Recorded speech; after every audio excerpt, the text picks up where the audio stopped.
Well, welcome again to Bigger Pie Forum Podcast. I'm excited to be doing another reunion podcast with two past guests that 5 years ago. It's been 5 years since we visited with these two gentlemen, Butch Slaughter, who's a physical therapist, and Aaron Rice, who at the time you were with the Mississippi Justice Institute. That's right, yep. And now you're with American Dream Legal, so there's a lot of water under the bridge since we've been there. But it's an exciting development that we'll get to in a minute here.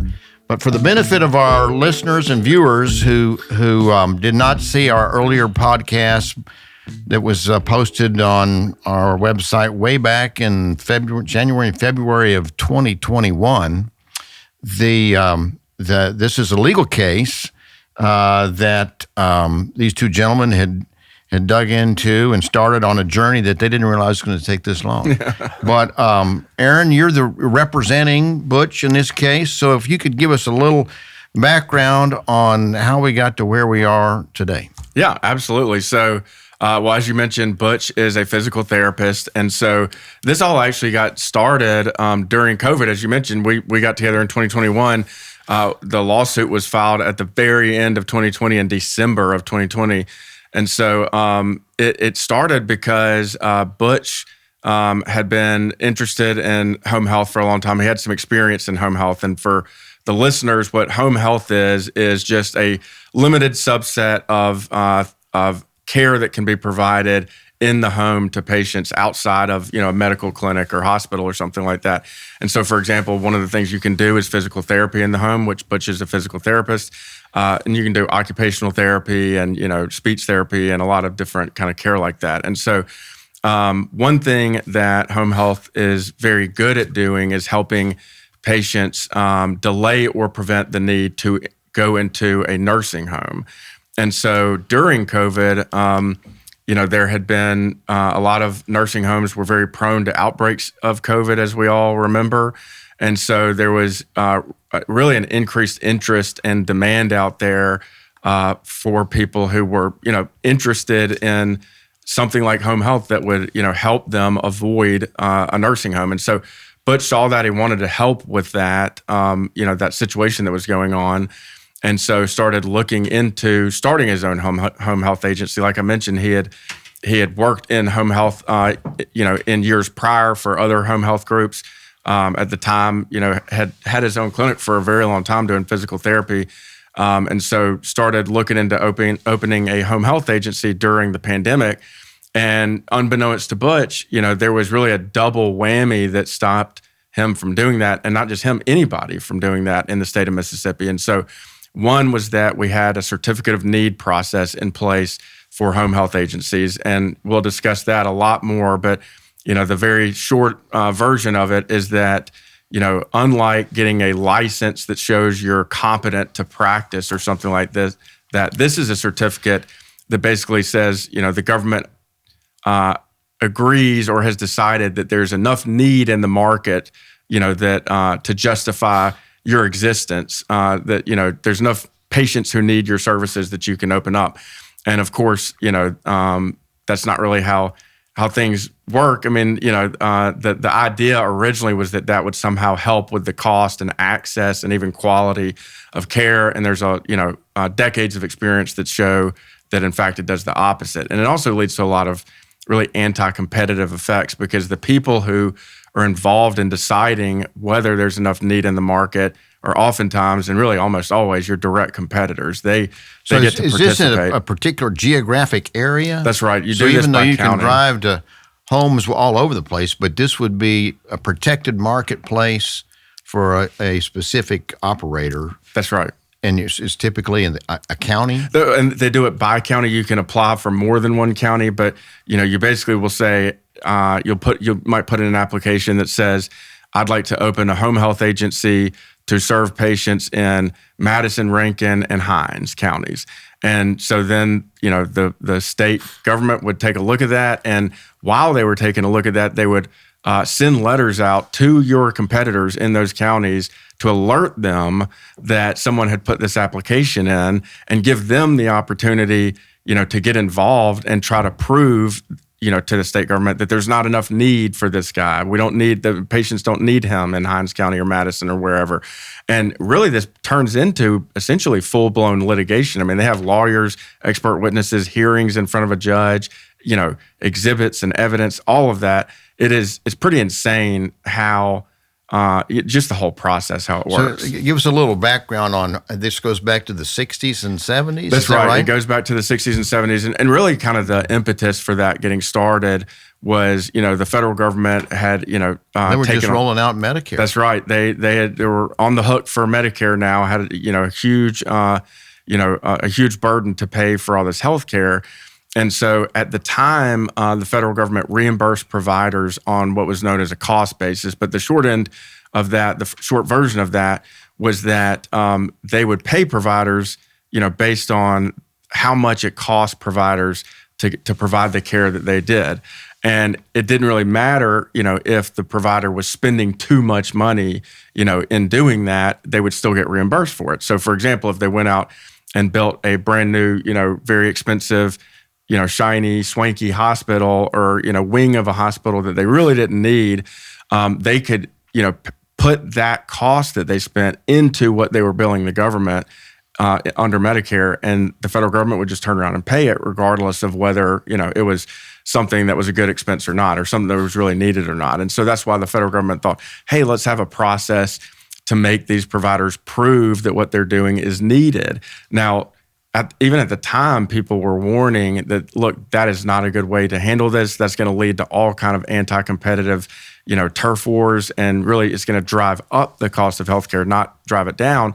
But nevertheless, the federal government went through with that. Now, the smarter thing to do would have been to get rid of that cost basis reimbursement and come up with some other mechanism to pay providers with. And ultimately, that's what the federal government did, because not long after they started this, CON program, they realized that it was not working. It was driving up the cost of healthcare and making everything worse. So they repealed it, and that was really a federal kind of requirement. It basically told states that they had to have a CON program in place, and if they didn't, that the federal government was not going to send, healthcare dollars to those states anymore. So eventually, every state imposed a CON law. And so later, like I said, after the federal government realized that it was not working, and in fact, it was having the opposite of the intended effect, they repealed that requirement at the federal level. At the federal level, but states were still free to keep their CON laws if they wanted. And as observers in this area know, once you give, a market participant a shield from competition, it's really, really hard to take it away. And so most of those state laws, some of them have slowly been repealed, but we've gone down from 50 states, having it to, now we're at 35 states still have CON laws, and Mississippi's one of them. And it can be at a lot of different types of healthcare. So you can have certificates needs for hospitals. Mm-hmm. You can have it for, I guess, other, particular specialties or whatever. In this case, it's home health agencies is one where you were and Butch were involved with. That's right. And really, I mean, even though 35 states have CON laws, only 16 of them have CON laws for home health. Like you said, you can do it, they do it by different, areas and decide whether or not to impose a CON law on those. And so that really just goes to illustrate one of the problems in this case, and one of the arguments we were making is that even if you bought into kind of the disproven and misguided, thought process behind CON laws, even that thought process doesn't apply in the home health context, because as I mentioned earlier, what you're really talking about is providers going out and spending a lot of money on hard costs like building a wing of a hospital. Well, home health by definition does not have those big fixed costs because you're providing the care in the home. You're not building a big facility. You have very low overhead. So it really doesn't make sense in that context. Okay. So before we go deeper into that, I want to introduce Butch to the audience, and you've started out with the first class of physical therapists at Ole Miss. Is that at the University of Mississippi? At the University Medical Center. I was in the first physical therapy class when it started. About 50 years ago. Well, being in the first class started in 1973. There weren't that many physical therapists in Mississippi because my license number, and I was toward the end of my class, since Slaughter would be toward the end of the alphabetical order, my license number is 161. So there were fewer than 150 licensed physical therapists for Mississippi, and not all those were still practicing, or they may have moved to another area, another state. So there was a real need for physical therapy, and that's why they started the class, and I was fortunate to be in that first class. So you're still at it now 50 years later. Right. So have you continued to practice in the central Mississippi area? I have. Originally, I was at Methodist Rehab Center for 3 years on spinal injury, and then I decided to go out on my own. I did a lot of home health through an agency there, and then I started my private clinic because I do a lot of hands-on things that, even though they're taught that in school now, and my wife actually has been one of the professors at the physical therapy school for pediatrics, they're taught a lot of things, but a lot of times it's just, we'll put them on machines or things like that. Not everybody does a lot of hands-on. So I was asked by some physicians, would I be willing to go into the home to do one thing is called myofascial release, where you work on the fascia, which is the covering of the muscle. And when it gets a restriction, this always blows my mind. When you have a restriction there, the tensile strength is 2,000 pounds per square inch. So think of the fascia being kind of like saran wrap that, you can move it like that. And then when you have a restriction, it becomes like wax paper. So you do different techniques to get it back from that restricted state, back from the wax paper state to the saran wrap state. And like I said, they're all physical therapists are taught that now, but not everyone does that because it does take, 15 to 30 minutes to do a good job on that, and sometimes even longer. But, there's a lot of hands-on. So since I did that and not everyone did, physicians were wanting me to do that. And a lot of the older people that were being seen for home health weren't getting that, but that was what was holding them back. So that's why I decided to try to open a home health agency, and then I found out that I couldn't because there was a moratorium and you couldn't open anymore. Now, so you could have an office as a physical therapist. You can have an office as a physical therapist. Your patients can come see you. Can come to see me, but I can't go to see them. Because of the laws on home health agencies, you weren't allowed to go see them at their home because you didn't have a certificate of need to be a home health agency. Correct. That's really, to me, it sounds so dysfunctional that, particularly in time with COVID, where people were trying to stay home to keep from getting infected, that they would say, if you can drive to their office, you can treat them, but the actual therapist can't go to your house unless he's got a certificate of need, and there's only one per county. In Hinds County with 300,000 people, the fact that you'd only have one home health agency it seems very sort of archaic, I guess is the term I'd use. So when you confronted that situation, how did you end up running into Aaron Rice to represent you? Well, I found out that he was interested in that. There's another physical therapist that worked with me that actually knew Aaron, and we found out that he would be willing to help us fight the certificate of need and the moratorium. So that's actually how I got with Aaron. It was because of a physical therapist that worked with me. So the certificate of needs by this time you're well past your starting point back in 1970s. This is 2020, or I guess, or something like that.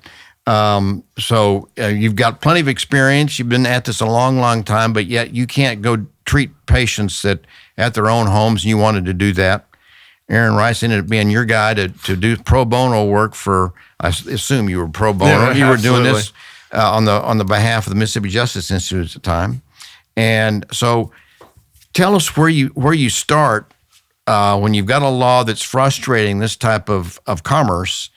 How do you know what judge do you go to? What level of the court system? How do you get from that to actually pleading your case? Yeah, well, I mean, there's a lot of things that go into it, but really, as you kind of alluded to, the plaintiff gets to decide, do I want to pursue this in federal court or state court, and what kind of claims do I want to bring and all that. And so, but in a case like this, your options are pretty limited legally speaking. And so, what I mean by that is that what Butch's lawsuit was alleging and has at this time prevailed on this moratorium claim that we've alluded to a little bit and we'll discuss later, but I'm sure. But you're telling the judge in the court that I have a right under the Constitution to earn an honest living and not have the government interfere with that unnecessarily. And that is a recognized right under the Constitution. It's what's called an unenumerated right. So it's part of the 14th Amendment. The 14th Amendment doesn't specify, with, those exact words, but it talks about, your liberty, that you can't have, your life, liberty, or property denied without due process of law. So that encompasses a lot of things.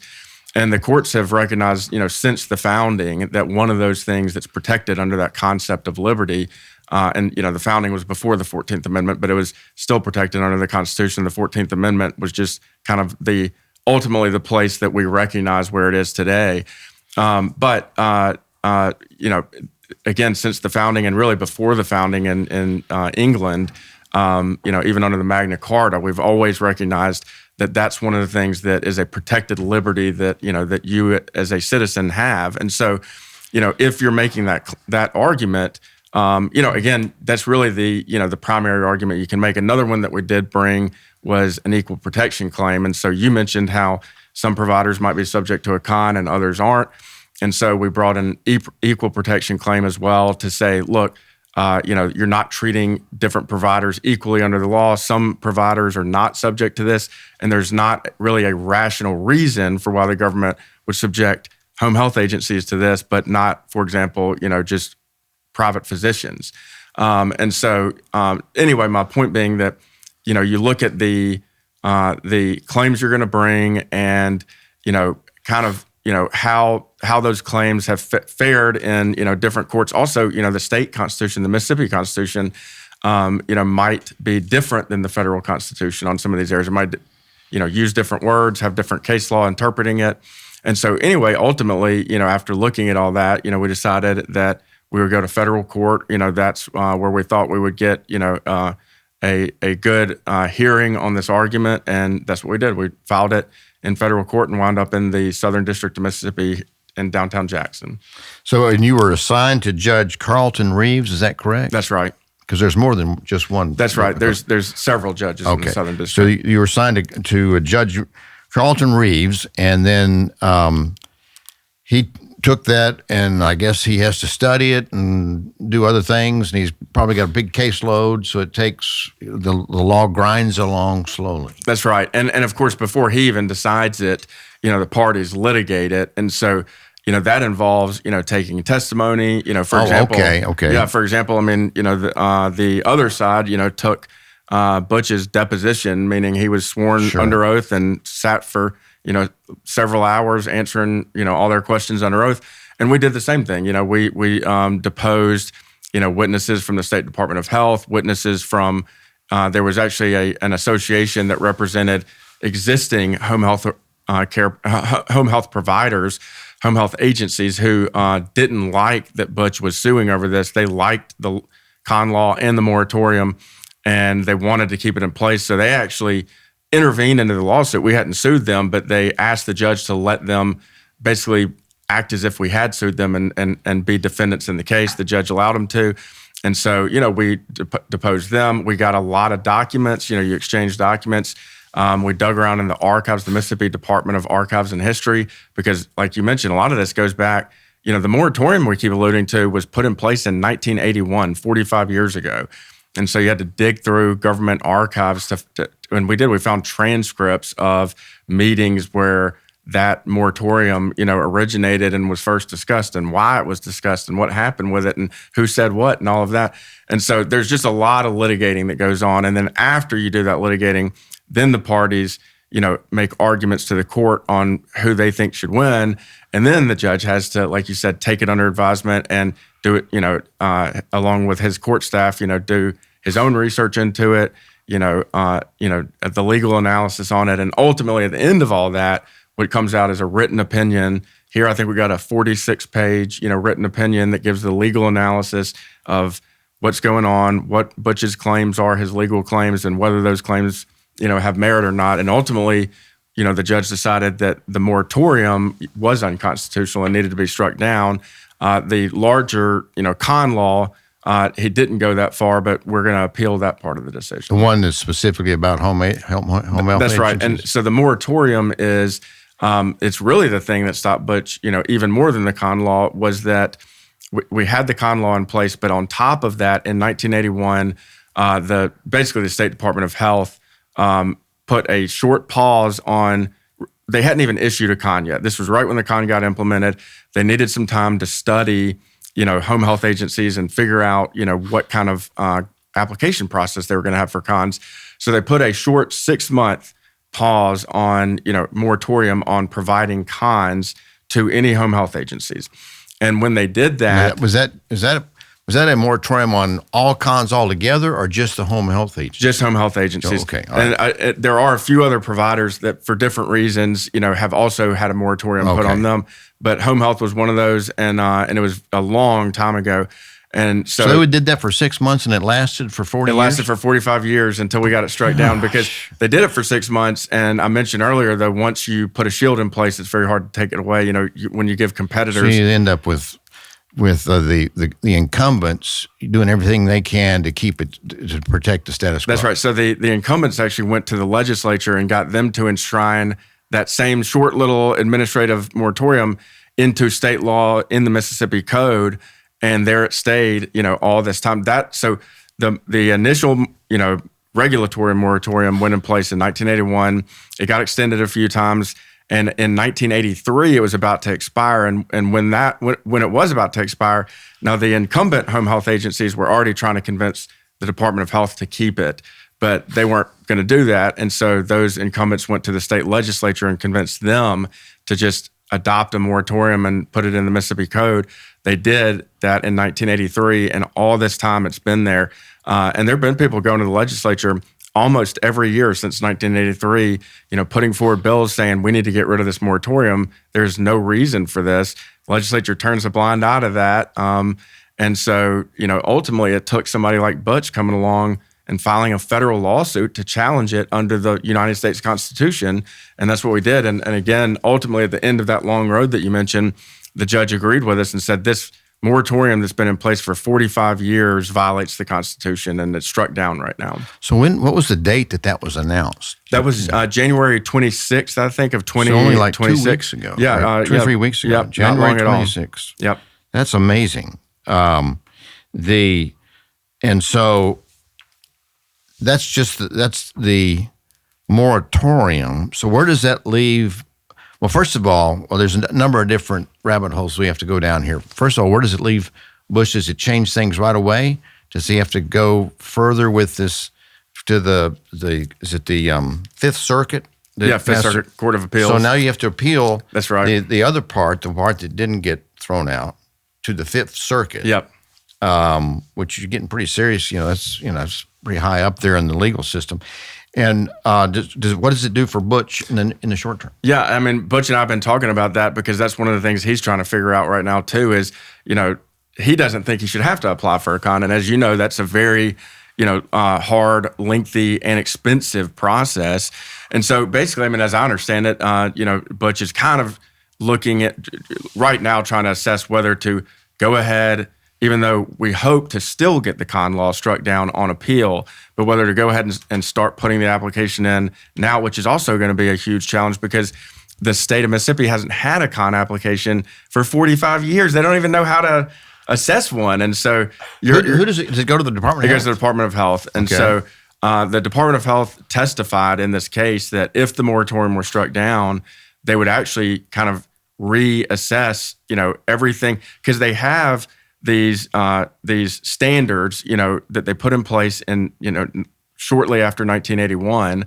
to say this is what we're going to look at. If somebody wants to apply for a condo, open a home health agency, here's what they have to prove. This, and here's the math formula you do it with, and all of those things. Well, that was almost 45 years ago, and so they never used that because the moratorium has been in place ever from the beginning, and so point is, it's very it's a very old standards. These standards that were put in place decades ago and never used. So really, the Department of Health also is going to have a lot to figure out here, and what are the actual standards going to be going forward, and then Butch has a big process of trying to put an application in, which ultimately we hope that the application never has to happen because we still want to get it struck down on appeal. And so all that to say, as I understand it, I think Butch is kind of sorting through that right now, whether to start on it now or wait until after the appeal. But either way, again, I mean, if he has to put one in, he's going to put an application in. Hopefully, it'd be great if he never even had to do that. So going back to the case in front of Judge Reeves, how many lawyers were on the other side representing the different incumbents that it may have wanted to intervene? Yeah, there was, I think officially there were 5 or 6, and this is, you mean just the interveners? I'm just the lawyers on the other side that were representing the other people versus you representing Butch. And so for the State Department of Health had its own lawyers, and they had at least 2, maybe 3 on the case, and then the incumbent home health agencies who intervened had 3 lawyers on the case, 2 who were kind of heavily involved in it, but 3 that were officially involved in the case. So, and of course, I was Butch's only lawyer, so it was about 1 versus 5 or 6 one attorney versus 5 or 6. This is like David and Goliath type thing, where you got all these incumbents that don't want a competition and don't want somebody that they have to compete with, competing with the legal system rather than on the field of healthcare. And one of the things that I find egregious about this situation is that you look at all the advances that have been made in healthcare over the past 45 years, and particularly as it is the type of equipment that you can take to somebody's home now that wouldn't even available. From sonograms to all kind of other med tech type stuff that's available now that you could go out there to serve your clientele that they're basically trying to stand in the way of. It's really, it's heartbreaking to think of that. Those type of new equipment and services might perhaps being delayed because there's no competition to sort of force the issue. I mean, it's the competition that drives innovation and brings costs down. Absolutely, and you hit it on the head. And you and I have talked about this in other contexts too. But it happens in lots of different industries, and this is one of them. Is that it does definitely kind of tamp down or prevent innovation from happening because, like you said, if current providers are essentially, an oligopoly who, don't have much competition. There's some places they overlap and all of that. So you might have a county that has maybe 2 providers or something like that. But essentially they've got an oligopoly and not much competition and, all of that. And so they don't have the incentive, like you said, to really, to press hard on issues like that. And then you might have other providers who would be willing to brave, new terrain who never get the chance. In fact, one of the reasons I looked at starting a home health agency, I developed a niche in physical therapy working with pain patients and where I do a lot of manual therapy, look at, like I said, the fascia, but check, when I do an evaluation, it's pretty, it started out blowing my mind. A lot of people that are having, say, back pain or different pain, I would check to see for leg length, a functional leg length difference. And probably 80% of the pain patients that I would see would have a functional leg length difference that there are 2 exercises. It would determine what was causing that and give them an exercise where they could correct that. Sometimes they'd even have one shoe higher than the other when it wasn't really a bony difference. So I developed that niche in treating that part that, like I said, a lot of all the physical therapists were pretty much taught that, but that, mainly that wasn't the area. And that was in starting a private practice, I wanted to look at an area that was not really being, treated. And that's how I developed that. So as the orthopedist and other physicians saw that was helping on an outpatient basis, they said, well, look, we got some people that are at home. They can't come to the clinic. Could you do that at home? And the thing is, it doesn't require a lot of equipment.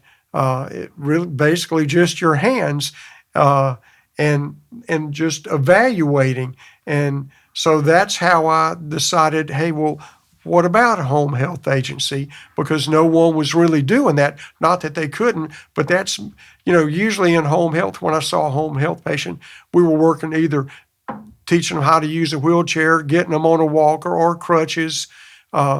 They had maybe a total hip, things like that. But the area of pain was not really being treated in the home. And the docs saw how good success we were having with outpatients, but they had some that could not come to the clinic, and they said, could we do this at home? And I said, sure, we could do it at home. So that's how they said, well, why don't you do that? Well, most of those were Medicare, and so there to do that at home, you needed to do it through a home health agency. Because the way that it goes back to the way the Medicare laws are set up. You're set up to in order to do, you can do physical therapy, but that has to be at the clinic. At the clinic. But if I go to the home, then you have to be under the umbrella of a home health agency. Boy, that really is. And so that's how I started looking at that, because they wanted me to do that. The physicians that were referring patients to me, because, like I said, I kind of developed that niche and it takes a lot of time. I would spend, working minimum of 30 minutes, hands-on type things. And in most home health, you'll work with them on walking, check, transfers, things like that, but not really hands-on for that period of time. Now, is it fair to say that if you were a home health agency, which you were not allowed to be, that you could put a team of therapists together that would have different expertise? You might have occupational therapists, the physical therapist. I'm sure there's probably some other technical things that you could have a whole team to go work with people. But again, it would require a certificate of need to even be able to put a team together like That's correct. that. This is where you end up not having the innovation and talent and entrepreneurial activity that brings better solutions to the patients out there that need these. And in fact, you really need to put a team together, like you said, because it's one of the things that the whole reason they have this term for home health agency. For one thing, actually, the state of Mississippi requires, if you're going to open a home health agency, that you have to provide at least, X number of services. So, first, to begin with, you have to provide more than just one thing like physical therapy. But wholly separately from that, it's a little bit of a different business model. And so because you're spending travel time, really the only way to make it economical is, Butch would go in, he would be the one who assessed the patients, put the patient plan together, all of that. But then after he had done that, he would hand off the routine visits to, a physical therapy aide. And then he would come back, periodically, see how the plan was working, make adjustments, all that. And so my point is that, you really do. You have to have a team to make it work, for it to be economically feasible. But if you don't have the certificate of need, then it's hard to even start to put the team together. That's right. Right. Wow. So the following. So here we are in 2026. Okay, and you get a legal case going before for the certificate of need going before the Fifth Circuit. Right now, yeah. Okay, so tell us about what all is that involved. That's a high level of the legal system here. Yeah, it is. So fortunately, I mean it's two there's some similarities in, what happened at the district court level, and then, some big differences too. And so, the good part of it is that all that fact gathering I mentioned, that's already done and it's in stone at this point. Whatever has been put into the record, as it's called, is in the record now. And, you can't change it or add to it or take away from it, or any of that. And so all of that is already there. And so you're kind of at that culminating stage that you finally got to at the district court level, the trial court level, where after all that evidence had been amassed and all that, litigation had taken place, I mentioned that at the end, then the parties argue to the judge about, of course, everybody thinks they should win. So they argue about why they should win. And then the judge takes all that, all those legal briefs usually, or hearings, or, it could even be a trial depending on the case. And so after all that's, all that argument has been made, he, takes it under advisement, does his own research too, and, does the legal analysis and renders an opinion. And so basically when you go up on appeal, you're already at that stage. So all you're really doing is, it's just legal briefs that you submit to the court. There may or may not be an oral argument as well.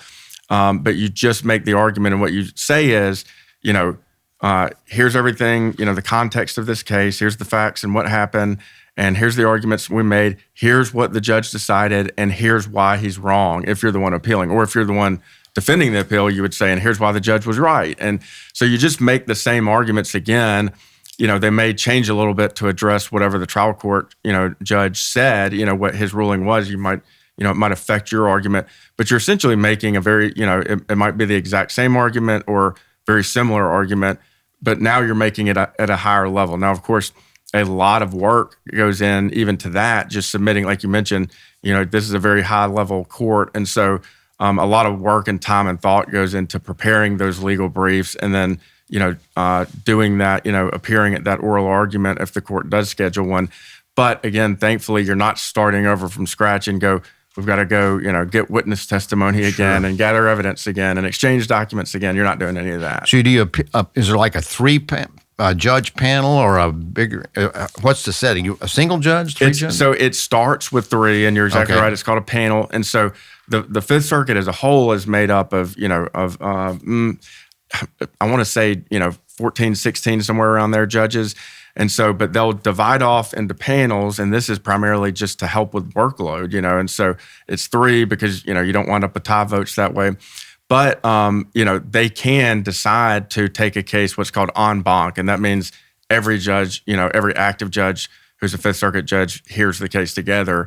And so, that usually the way that happens is you might lose at the en banc stage, at the panel stage, and you could kind of appeal within the Fifth Circuit itself. So after you lost, your three-judge panel, you might, do a petition for an en banc review and just say the three-judge panel was wrong. We all review it en banc, all the judges on the Fifth Circuit.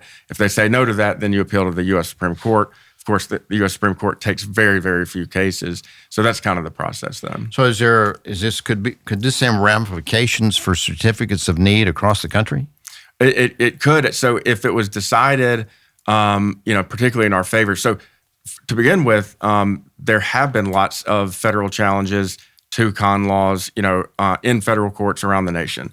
And it's a very difficult, argument to make in that context. I mentioned earlier, that the main argument you're bringing is that it violates your right to earn a living, without, unreasonable government interference.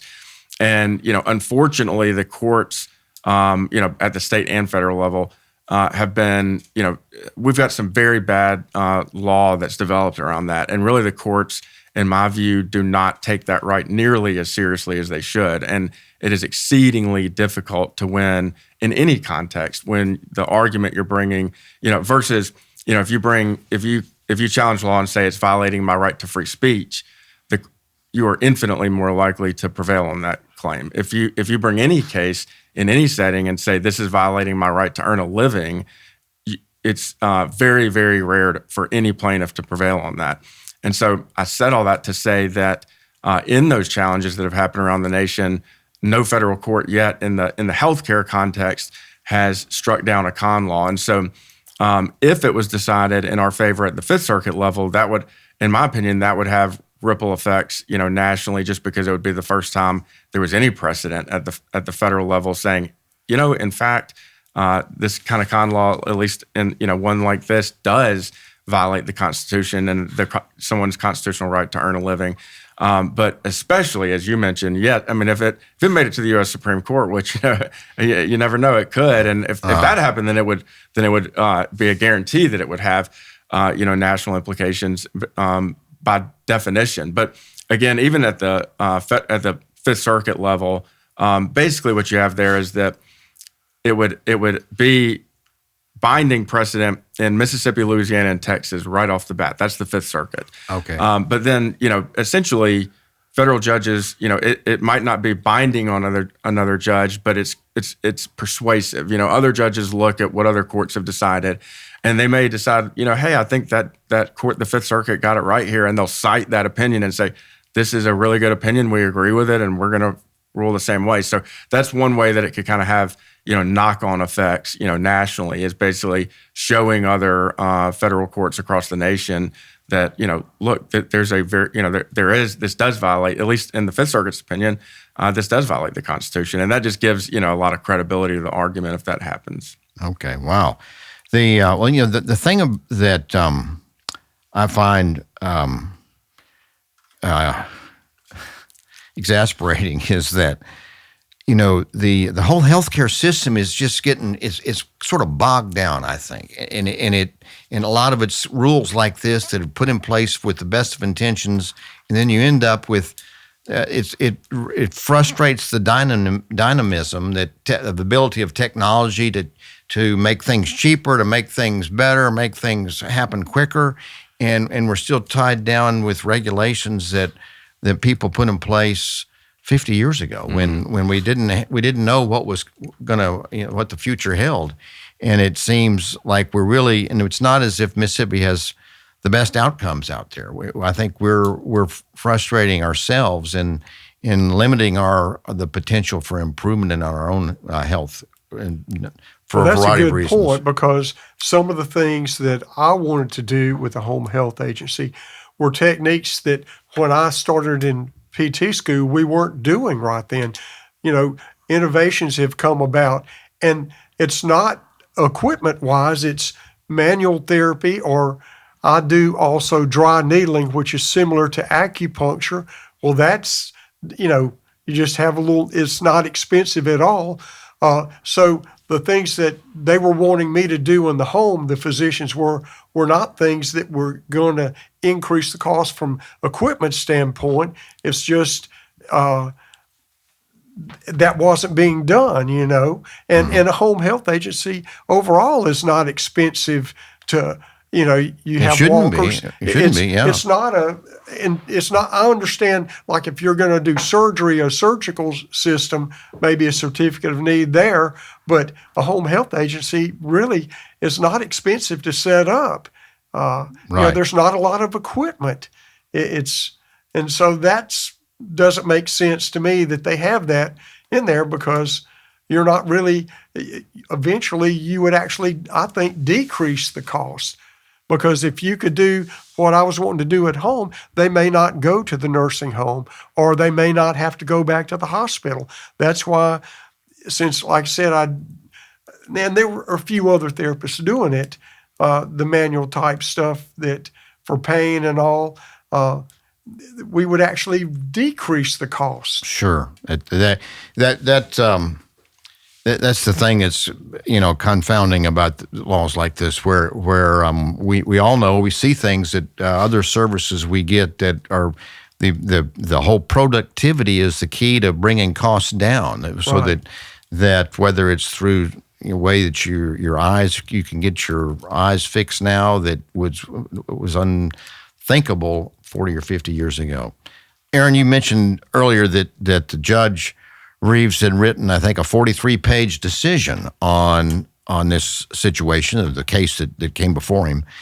I don't have time to read that 43-page decision, but you, I'm sure, have read it. Can you give us some of the takeaways from his conclusion after studying this thing for multiple years and all the input he took in from the interveners and others? Can you give us sort of a capsule overview. Yeah, absolutely. I mean, on the moratorium, I mean, he said, point blank that the moratorium was just absurd. I mean, you've, again, like you said, you've got all the arguments for it and all of that. And he looked at them all and wrote in the opinion that the court cannot escape the absurdity of a 45-year moratorium, and that none of the arguments that had been made for it, made any sense at all. And so in doing that, though, and reaching that conclusion, he would look at, the various developments that had happened over those intervening decades and what the evidence was. And one interesting one was that, and, we had pointed this out in the litigation. And so I was glad to see the judge, discuss it in his opinion. But he talked about the fact that the home health market, and, you and I would expect to see this. And of course, it did happen. It consolidated, enormously in these intervening years. Because again, it's impossible to have new providers, yet you've got a rapidly aging population. And, of course, you've got population growth since, 1981. And so since 1981, all the while during this moratorium, you've had, you now have 4 times the number of patients that existed, home health patients that existed in 1981. But instead of more providers, you have less, because nobody can get a con, but people can sell their con. And so that results in being less providers over time. One provider instead of 2. That's right, yeah. Merge. If we both have a con and I sell mine to you, so you can now operate in my county, now there's one provider, like you said, instead of those 2. And you keep doing that over time, and you have less providers. And so today we've got, like I said, 4 times as many home health patients, but instead of more providers, we have actually, I think it's around half the number of providers that existed in 1981. And so you've got, this, the judge called it a conglomeration in the market, that, and there are, we've seen consolidation, in a lot of industries, including healthcare, but it is very pronounced in Mississippi, extraordinarily so. When you have a consolidation like that of the providers, it benefits the providers. They get the economies of scale and all, but you also are at the same time, you limit the potential for the workers that are in that area, the physical therapists and others. They have to have operate under the umbrella for home health agencies. So they lose their pricing power in the market for salaries. And it ends up being it suppresses the salaries that the workers out there who've trained in their particular profession can get, because they can't go across the street and go to work for a different provider or different home health agency, because there's only one there, or maybe there's only one in 3 or 4 county area. You're exactly right. And I actually heard from, during this litigation, as you know, it was a very, public thing. It's a public interest law firm that brought the case, and it's in the news, and, people are aware of it and follow it. And so I had a lot of home health employees who came to me during the case and, just talked to me about it and would tell me that all the time. Is that right? And of course, it didn't take on it wasn't the, something that was really highlighted in this case, because I wasn't representing a home health employee where that was, the concern. And so it didn't really get discussed much. But you're absolutely right that that's another, aspect here, is that, the employees of the existing agencies, like you said, I mean, they can't go across the street, to a competitor. And so a lot of them have, a lot of concerns with whether it's pay or, other aspects of their job. And they really do feel like, and they also can't go out and start their own. So, right. A lot of times somebody might say, look, boss, I'm done with you. I'm going to go start my own, whatever the case may be. And they don't have that option. I mean, they're an employee for life. So, yeah. Well, so Butch, what are your takeaways from this exercise you've been through over the past 5+ years? Well, it's pretty frustrating that I would like to do some things that aren't being done in the home that actually would reduce the cost of health care. And there are some others that would like to do that, but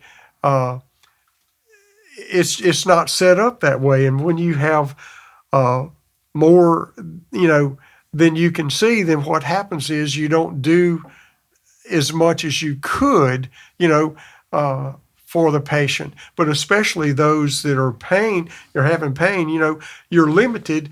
And what mainly happens is you work on some exercise to get them strength and, you work either wheelchair or walker or crutches or a cane. But so that's the focus there. But there's a lot of health care for the patient that is, just ignored because you don't have the time to do that. And if you've got that's the other thing, since you have so few providers and you have more than you used to, what you said 4 times, then unfortunately, I don't think as much time is spent with each one as it could be if there were more providers. Right. And that's the sad part is the whole thing started to help the patient in the home situation.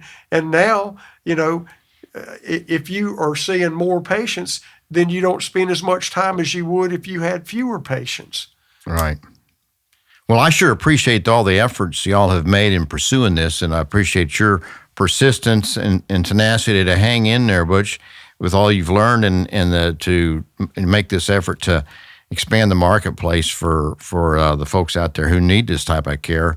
And I appreciate your efforts on the legal side, Aaron, to spearhead this effort. And I hope that the both your appeal and the other things, and we'll see what happens at the state level.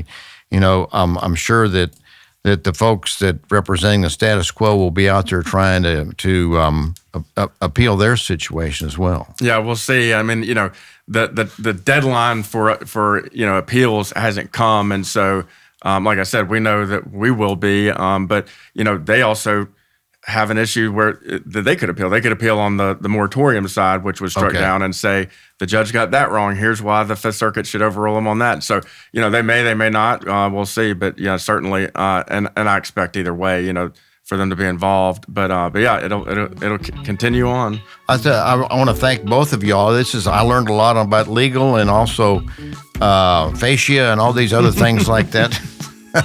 So thanks again for being with us today and sharing your story. And it's a great story, And again, this is Bigger Pie Forum podcast. And thanks for tuning in. And keep us in mind. Thanks so much.